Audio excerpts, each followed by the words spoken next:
I remember a shadow, living in the shade of your greatness. Ini adalah kekayaan rata-rata orang Indonesia. Jumlahnya tidak ada apa-apanya jika dibandingkan dengan kaum-kaum kelas A.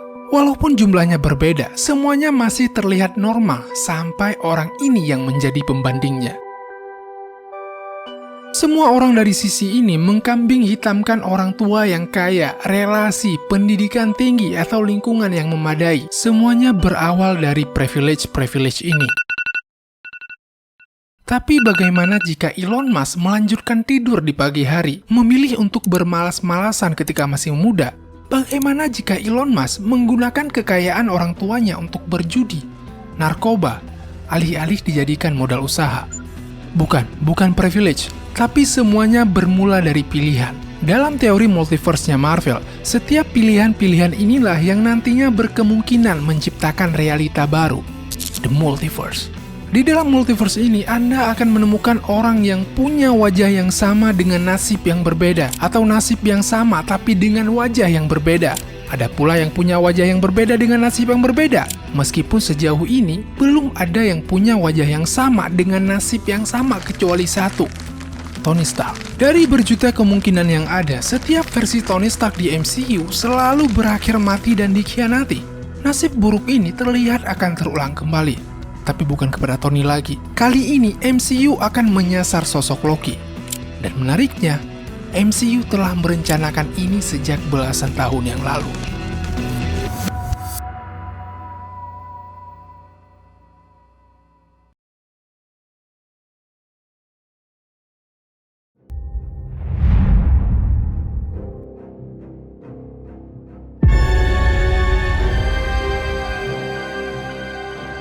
Ini adalah scene Tony Stark dari film Iron Man tahun 2008. 9 tahun kemudian, Anda akan menemukan scene ini di film Thor Ragnarok. Masih bingung? Tentu. Tapi bagaimana setelah kami majukan scene ini ke beberapa frame berikutnya? Notice sesuatu?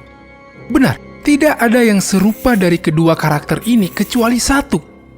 Gestur. Sebuah gestur yang mewakili ungkapan I am the best. Sebelumnya, tidak ada yang tahu istilah apa yang cocok untuk mewakili orang-orang yang suka memperagakan gestur seperti ini. Sampai Ovid, seorang penyair dari Yunani kuno, membuat sebuah puisi asmara di abad ke-8. Bukan puisi asmara antara pemuda dengan pemudi, tapi puisi asmara tentang pemuda yang jatuh cinta pada cerminan dirinya sendiri. Tebak siapa namanya? Narcissus. I am Iron Man. Pernahkah Anda berpikir kenapa Tony Stark mengumumkan kepada dunia bahwa dirinya lah Iron Man? Kenapa dia tidak bersembunyi saja di balik armornya untuk melindungi orang-orang yang dia sayangi?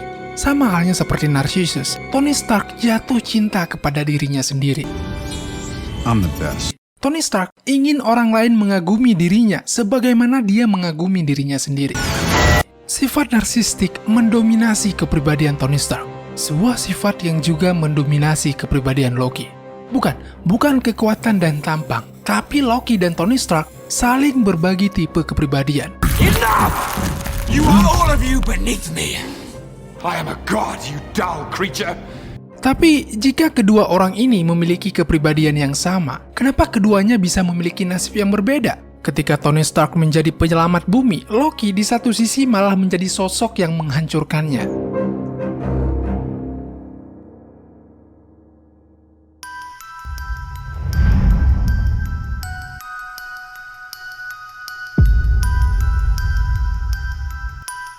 Berbeda dengan filosofi menjalani hidup seperti Stoicism, Taoism, atau Nihilism yang bisa dipilih, kepribadian adalah sesuatu yang tidak bisa ditentukan. Semuanya terbentuk dari pengalaman, kenangan, trauma, ataupun kebiasaan. Jika Anda sering dikecewakan, Anda mungkin akan mulai membenci untuk berinteraksi, maka kepribadian antisosial yang akan mendominasi. Jika Anda sering merasa diabaikan, Anda mungkin akan mulai melakukan sesuatu untuk mencari perhatian. Inilah yang Loki dan Tony Stark rasakan. Kesibukan orang tuanya membuat Tony Stark merasa diabaikan. Kesibukan Odin mempersiapkan Thor untuk menjadi raja penerusnya membuat Loki merasa tersisihkan. Pelan-pelan, rasa disisih dan diabaikan berubah menjadi rasa ingin membuktikan. Kami juga berharga. Kami juga berhak mendapatkan perhatian. Infeksi narsisme pun tidak bisa terhindarkan. Beruntung bagi Tony Stark, karena orang tuanya seorang saintis, Tony Stark hanya perlu mencari perhatian dengan membuktikan kejeniusannya. Tapi kejeniusan tidak lebih penting dari kemampuan kepemimpinan jika Anda berasal dari keluarga kerajaan. Itu yang Loki rasakan. Thor menjadi putra mahkota membuat Loki tidak pernah mendapatkan kesempatan untuk membuktikan kemampuannya. Keadaan menjadi lebih menyakitkan ketika Loki mengetahui jati dirinya yang sebenarnya. Seorang bayi monster yang dibuang oleh orang tua monsternya. Bahkan Loki tidak cukup bagus untuk menjadi seorang monster.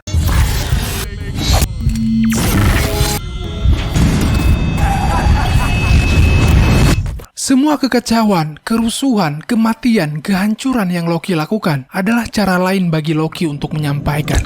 Loki punya kemampuan. Loki bukanlah sebuah kesalahan. Yang Loki butuhkan hanya kesetaraan, kesempatan, pengakuan, dan perhatian. Ironi memang, tapi di satu sisi, semua kekacauan inilah yang justru membuat Loki satu langkah lebih dekat menjadi the next Tony Stark.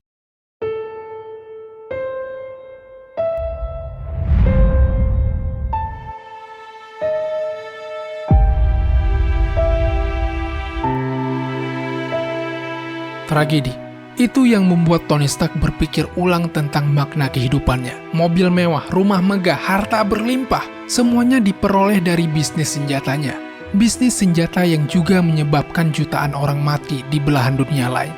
Tapi sifat narsistik sudah terlalu lama mendominasi kepribadian Tony Stark. Semua kearogansian yang pernah dia kerjakan, kecerobohan yang pernah dilakukan, kesalahannya yang sering dia remehkan, membuat nilai kepahlawanan Tony Stark dipertanyakan. You know, you may not be a threat, but you better stop pretending to be a hero. Bahkan Tony Stark sendiri juga ragu akan sifat kepahlawanannya. I'm just not the hero type, clearly.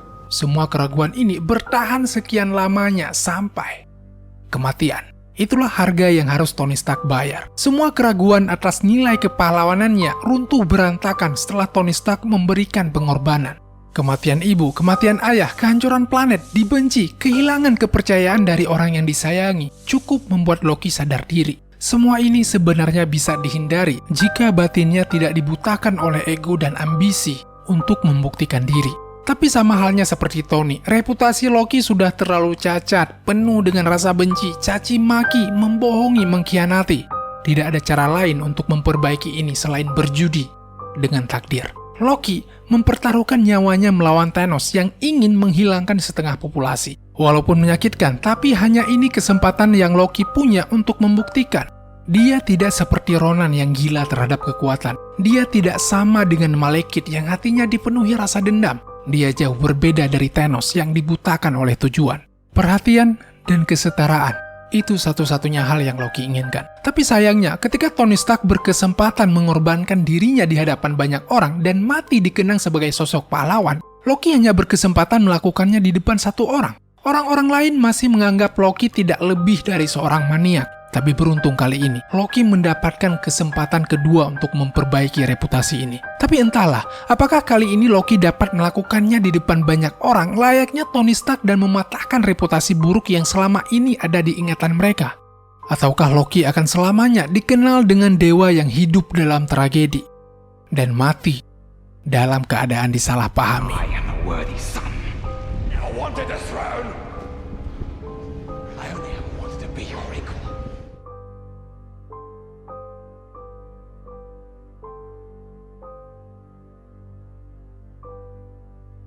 I don't enjoy hurting people.